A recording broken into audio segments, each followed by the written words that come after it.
Hello and welcome to the Digital Digest, your weekly breakfast of insights, tips and tricks and general information that will help anyone trying to move things forward in the digital world of accounting.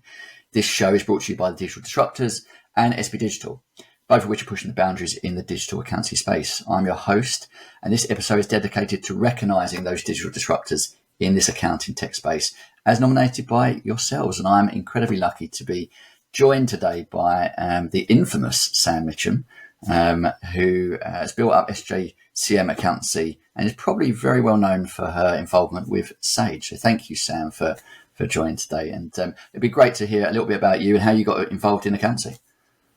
Yeah, of course. No, thank you for having me. An absolute pleasure, Ryan. So I've been working in accountancy since leaving school. So we're talking about 17 years now. As did most people, kind of fell into that. I was working for a chain of pubs in alongside doing A-levels, and then kind of got dragged into the office. And before I knew it, I was working with the bookkeeper. From there, went into working in practice, where I did 12 years in practice, and then set up my own firm in 2019 alongside an employed role for a year, and then went for it. So SJCM Accountancy is now myself and 3 staff members, and we're up to close to 200 clients now. Cool. And I guess, there's lots of people that have been in accountancy, including myself, that have considered at some point about setting up on their own. What was it? What was the tipping point that went, I said, I can't be in practice anymore. I can't, I want to be my own boss. Yeah, of course. So I think for me, there's 2 sides to that. I think firstly, it was the flexibility factor. It was a bit of a strange time when I took the leap because obviously the pandemic happened and, everybody was faced with quite a few challenges. But I think one side of it was definitely flexibility. And by flexibility, I mean being able to work when I want and where I want. That was a big thing for me because I've got a young daughter. I was sick of being tied to that kind of 9-to-5 corporate life. And then on the other side of my decision was I was seeing a lot of small businesses were getting kind of forgotten about by the larger firms. They were being given software to fly with, but then not actually trained up on it. They were feeling like they were very small fish in a big pond. And I wanted to bring back that relationship of, the tagline of my business is balancing technology with humanity. So that's all about what I wanted to bring back for the small business owner. I wanted them to know that they will always have that human to human interaction that they usually had with the first meeting, but often kind of ended up feeling quite neglected from. Yeah, I completely understand. So how big was the firm that you were working at before you decided to, I guess, So I worked at a couple of firms, so neither of them really large. I haven't come from any of the really big firms. So the first one I worked at, I think, was about 30 staff members. I did 5 years there. That's where I trained. And then from there, I went to a much smaller firm, which I think got up to about 6 or 7 staff members, which, to be honest with you, that's where I kind of learned most of actually how a business runs. I'd got the accountancy experience by then, although you can never have enough of that. But there was where I kind of learned about how to run a small practice and how that world works. And then when I set up my own firm, I did a temporary contract at another slightly larger practice, about 40 staff members. But as I say, that was just a temporary contract. They knew that I was setting up my own firm and they just needed some kind of emergency MTD for VAT help. Yeah, the you being, I guess, as we see on social media now, again, the MTD for VAT expert with your involvement in Sage. But there's, as we've set up the digital disruptors, part, I guess, of getting people involved is to identify those that make a difference in the space. And you have been put forward by your peers as a digital disruptor. What do you think a digital disruptor is, and why do you think that they might have put you forward? That's such a tricky question. It really, really is. Now, I want to flip that on its head, and naturally for me, I want to put a post on LinkedIn saying, why did you guys nominate me as a digital disruptor? But I'll try and answer the question myself. It's hard, isn't it? Because it's a perception thing. And I think for me, what does a digital disruptor mean? Well, it means somebody that's having a big influence, but it's a big influence in a huge space. So to be classed as someone that's potentially having an influence in that space within accountancy, it's something I'm really proud of, to be honest. I think the second part of your question, why have I been put forward? I think that must be relating to small businesses. So perhaps the sole traders or the smallest of limited companies or the non-VAT registered that have not been forced down the digital route yet because they're not mandated by MTD yet. But perhaps people see me as someone, again, that's not forgetting those small businesses and actually proving to them that stepping forward into the digital world can have huge benefits. I think that's the only kind of differentiator that I can really put my finger on, apart from the fact that I'm quite heavily involved with a couple of the tech vendors. So again, I suppose that does show that there could be some kind of disruption in the mix there. Yeah, definitely. I think a big thing for for you, Sam, is you're very relatable, and so people can easily understand where you're coming from, your angle, and yeah, see themselves in what you're saying. So I think that's a massive help. And obviously, you're everywhere on LinkedIn, so I think that helps as well. And on that basis, you have, along with other people in the space, kind of pioneered being an influencer in the accounting space, and I guess, what got you into that? Why do you do it? What are the benefits and the challenges that come along with being an influencer? Yeah, I mean, it's not a title I've really got used to yet, Ryan, to be honest. I don't see myself as an influencer at all. But then again, do any influencers, apart from the ones where that's actually their main job? I don't know. So where to start with this?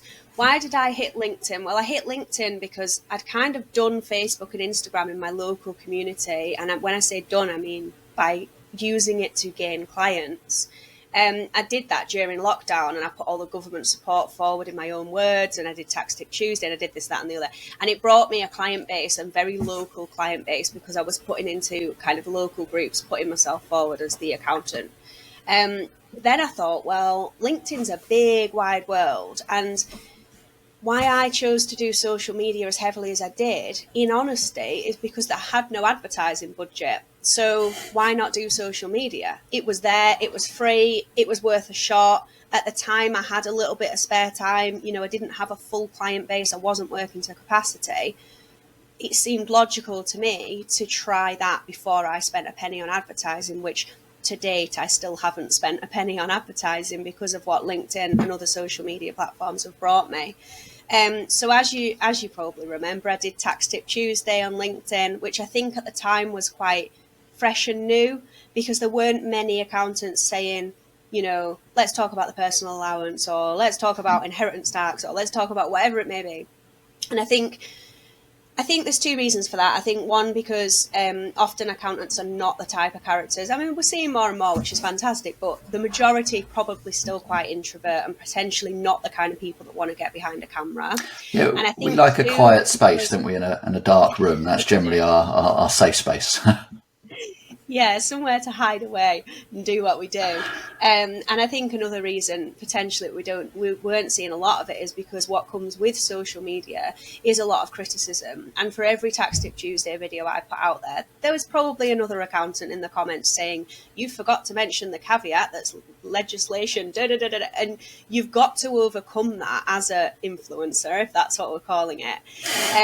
And it's quite difficult. It's quite difficult to navigate when that's not the world you've grown up in as well, and I'm only 34, but even at 34, we didn't have social media since day one. So I think it can be quite a tricky world to kind of get into and take that criticism, which is probably the hardest bit about doing what I do on social.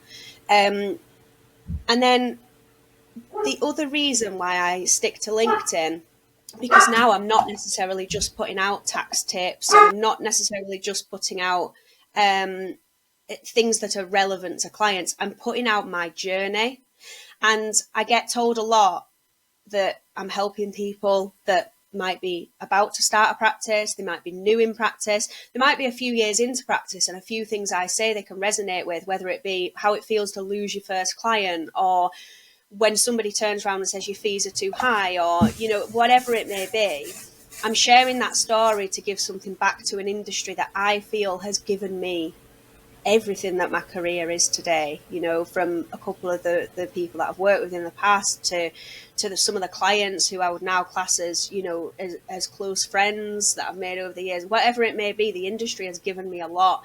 So to be able to give back is something that I love doing. And also from a selfish point of view, and this is something I don't talk about much, there is a post that I've drafted about this, so you heard it here first. Woo. LinkedIn is a diary for me. So if you think, if I stay in this for the next 20, God forbid, 30 years, running a business, imagine how powerful it would be for me to be able to look back on LinkedIn over the last 30 years and look at where my journey in practice started. And that's not only for me, but potentially for my daughter to look at in future, or future staff members, or wherever the firm goes, who knows, who might enjoy looking back at that. In effect, it is a diary of me running a practice. This will be when it comes to that 30 years in and you make Sam Mitcham the movie. That'll be the next bit, Sam. But nobody will watch that, Ryan. you might get a couple of views on LinkedIn. You never know. So look, you mentioned it earlier that you're known for being involved in a couple of bits of software, and I guess the main one that everyone probably associates with you is Sage. So how did you get involved in Sage? Why Sage, I guess, and how does that relationship work for you and for Sage? So how did I first get involved with Sage? That will be when I was working for the second to last practice. So not my last employment, but the one before that. And I think people assume that I got kind of in with Sage when I started my own practice, but I didn't. The first kind of work I did alongside Sage was a case study for a different practice that I was an employee of, where my account manager at the time wanted to do a video, and my boss was a bit like, I ain't getting behind the camera, but Sam will. And I was like, will I? Okay, cool. So we did this production that Sage were calling a case study at the time. And I did have a really good working relationship with my account manager. And over the years, I started getting put forward for the odd speaking slot with Sage, to the point where by the time I started my own practice, I was being asked by them to do webinars and speaking slots at AccountX, which is a whole different story, but it was always another leg that I wanted to have of being self-employed. I always wanted to go into this, not necessarily social media space, but certainly the speaking kind of role. So it brought me opportunities that I probably would have struggled to tap into without Sage. I'm not giving them all the credit, because I do speak for other companies sometimes. But in seriousness, though, there are a lot of opportunities that Sage have brought my way. Let's just say speaking at AccountX for the first time, things like that. It would be hard to tap into if I hadn't, had those opportunities. So that's how it's worked really well for me. And I also got invited to be on the Sage advisory board, and this is where I suppose is probably most interesting to your listeners, because we're talking about digital disruption. So what does the advisory board mean? Well, it means that the relationship that I have with Sage becomes a two-way street. So if you were to talk to anyone involved in that advisory board, they will tell you that I don't hold back in those meetings. And all that you guys see on LinkedIn is me saying, Sage, I've done this, that's brilliant, Sage, I've done that. Flip that on its head and get me in that board meeting, and I will tell them my frustrations, the frustrations of people on LinkedIn, the clients' frustrations. Some of the comments I've come out with in those meetings, they still get repeated now because they find it so comical that I'm just honest with them. But the way I see it, when you're invited to something like a board meeting, that's what they want. They want the accountant's voice. And I'm not saying that it's all negative, of course. I do tell them the positives about what they're doing, in my opinion, as well.